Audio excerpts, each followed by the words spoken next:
ஒரு வாரம் லீவு, வீட்ல இருக்க போர் அடிக்குது. ஏதாவது டைம் பாஸ் பண்ணலாமா? டேய் மாங்காய் பறிக்க போலாம்டா. உப்பு மிளகாத்தூள் போட்டு ஊற வச்சு சாப்பிட்டா சூப்பரா இருக்கு. ஐயோ, சொல்லும்போது நாக்குல எச்சு ஊறுது. ஓகே.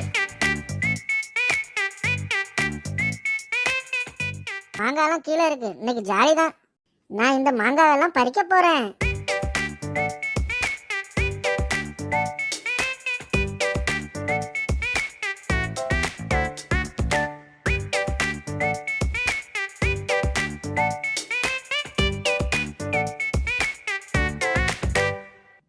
ஏய், ஜாலியா இருக்கு. வாங்கடா குளத்துக்கு குளிக்க போலாம்.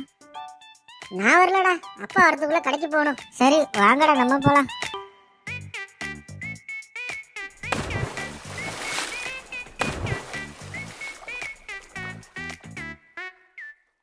டேய் ஓடுடா, அவங்க அப்பா அவனை அங்க கட்டி வச்சிருக்காரு.